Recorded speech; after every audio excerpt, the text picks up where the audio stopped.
Now, I want to talk about the Teresa Hotel. And something I said in my last video, the Teresa Hotel, I said Castro. Castro came to the Teresa Hotel. And the reason why, because the Teresa Hotel was a black-owned hotel.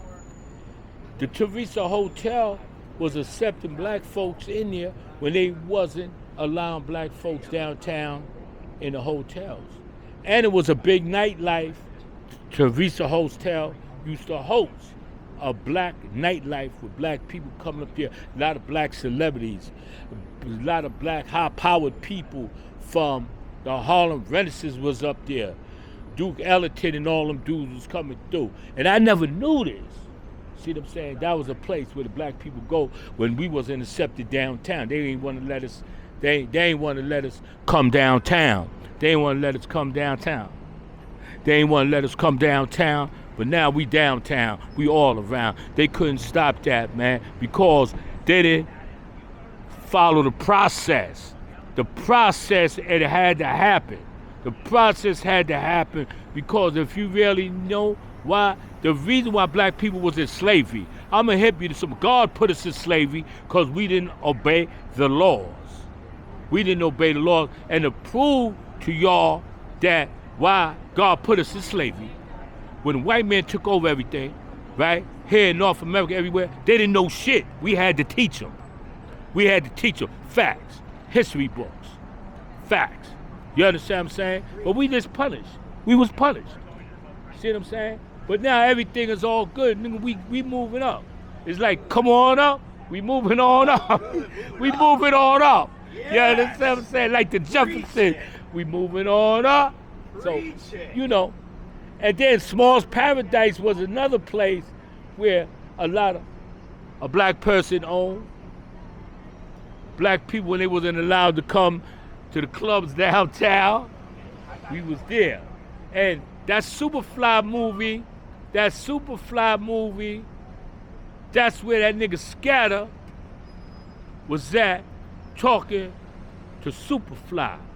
That's where everybody went. Can I shake your hand? Huh? What's your name? My name's Jacob. Jacob. My, Brock. Brock, where you from? I live in Puerto Rico, Washington, D.C. right now. Oh, you Spanish? No, I'm from Minnesota originally. Okay. Grew up in California. Okay. But I spent a lot of time in New York. Huh? A lot of time in New York. I love this city. Brother. That's definitely good, man. You got to keep on moving, keep on striving. Don't hide. What do you think of the elections here right now? Hey, you know what? I'm gonna tell you something, right? I don't fuck about the election because I never thought on the election. The only nigga that person on the election I wanted to win is Donald Trump because he's different. And he want Eric Adams. What about Huh? Eric Adams? He want Eric Adams. What about Eric Adams? What about No, Eric I can't hear you. What about Eric Adams? Adams, I like Adams. Yes! Yeah, Love Adams. 'cause Adam's apple. yo, Adam's apple. Yo, Adam's apple. Adams said some shit, I liked it. Yes, Yeah, Adam's he said apple. some shit, I liked it. Let's speak You know, up but for they him. trying to get him out because, you know, he's a different persuasion. You see what I'm saying? Good man. Hey, Great he man. said some shit. He just said some shit like maybe a year ago that I was liking. You understand what I'm saying? And Yeah, we're gonna get him talking again. Huh? He's gonna start talking again. You gotta Yo, follow. and the reason why, Pay attention. reason why I like Donald Trump, right? I know the nigga personally. I know Donald Trump personally. That's though Kojak introduced me to him in Atlantic City when Donald Trump was just a dude that had hotels. My man, Jamaica States. huh? Jamaica States. Yeah, Atlantic City. My man That's our car right there. My House right here. pushed Donald Trump's bodyguard aside. Yo, what the fuck up out of here? Donald Trump told his bodyguard, stand down, stand around. God bless you. God bless New York City. All right. Okay. You doing big things, man. Take my IG. 121 Mike Brown. 121 Mike Brown. Yeah, man, I'm with my man right here. You know, he's down here. He's thinking of big things. You know what I'm saying? 121 Mike Brown. Gotcha. Dapper Dan is my best friend. Brock Pierce. All right, holler at me, man. All right. Holler at me. Keep it up. Yeah, man, but the thing is, man, it's a lot of things going on, man. It's a lot going on, man. You know, just like in Harlem, man, I didn't know this Teresa Hotel. So we's always linked in to the underground, the underworld. You know why we linked into the underworld? Because our world was under the big world. See what I'm saying? Their big world was the people when they wasn't allowing us to come through the front door, the back door, whatever. They wouldn't allow us in, they stopped. But you know what? We were under the world. We were underworld. We the underworld. You understand what I'm saying? We the underdog. Look what we got now. We at top. We at top. Well, nigga, we ain't gonna flop. We doing our thing. You understand what I'm saying? Real, we doing our thing, man. Cause I remember the times, man, we was on the corner, man. Everybody, even the store boys coming home $500. You understand what I'm saying? And you know, we got to remember all the name people. Frank Moten, them niggas. Them niggas was big. Frank Moten, them, they had so much money, it was crazy. Frank Moten, some people say he was bigger than Frank Matthews. But I don't know, man, because I didn't hear about Frank Moten till like 6, 7, 8 months ago. So I really don't know. And then I'm going to tell you something y'all really don't know, which y'all need to know about. Remember that it's a movie, not a TV stream, a TV show called Fight Night. That was a real joint. You understand what I'm saying? And a lot of the people that played in there, the names was called or whatever, you understand what I'm saying? Because, you know, they'll have other people playing it. That was a real thing when they went to the fight down in Atlanta. You understand what I'm saying? And that whole thing was lined up to rob them people, you know, at the trap game. Because at that time they wasn't playing CeeLo, they was playing trap. That's 2 dice. You feel what I'm saying? That's 2 dice. That's what on my shirt. My shirt got 3 dice. That's CeeLo. The 3 dice. The 3 dice is CeeLo. That's the hood game. You understand? Say 4, 5, 6. Let me show you a trick. 7, 11 was the 2 dice. You see what I'm saying? Was the 2 dice. But yeah, if y'all get any chance to look at that show called Fight Night, that shit was reality. Frank Moten was a real guy. All them dudes' names are real guy. That's when they got all the people from all around the country to come down to Atlanta. I think it was the Jerry Quarry fight. And back then, Atlanta was a murder capital. They got this down there to line all them dudes up, to rob them in a trap game, a multi-million-dollar robbery. You understand what I'm saying? That shit is real. That's history for y'all to know. Y'all looked at Fight Night, probably didn't even know it was a true show. You understand what I'm saying? And the guy that lined it up was a friend of mine. Matter of fact, he did some jewelry for me back in the days, back in the 70s. He did some jewelry for me. You understand what I'm saying? He took my shit down and iced out my bracelet for me. All them big time hustlers, man. Motorboat, Cisco, all them dudes getting a lot of money, man, in Harlem, man. Harlem, when you come outside in Harlem, back in the days when I was coming up, it was like a fashion show. You up the block, it's a fashion show. We got gators on, Blas alpaca, shark skin, pepper soap, pants-off, suited down, suited to booted, Rudy tooted. You know what I'm saying? We doing our thing out there. Then you go down the block, oh my God, so many cars, man. Mercedes, Benzes, Cadillacs, drop top Eldorados. It was like a car show.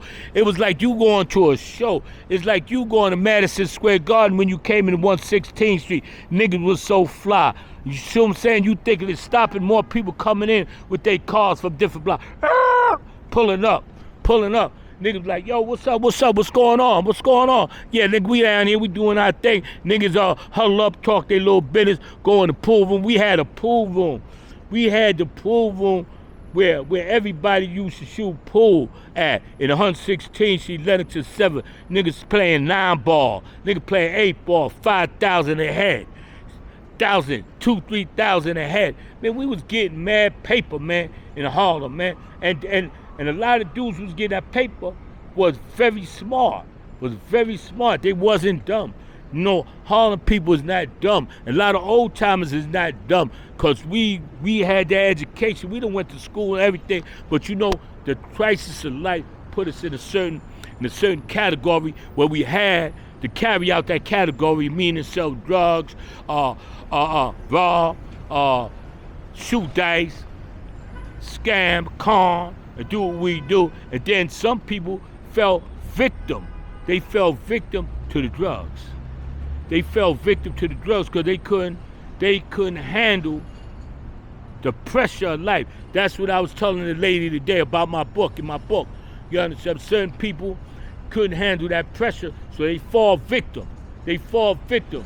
Just like the nigga might have $1 billion, he loses money, he dive off the roof and kill himself. He kill himself. See what I'm saying? Well, us that we used to pressure, we used to hard time. You know what?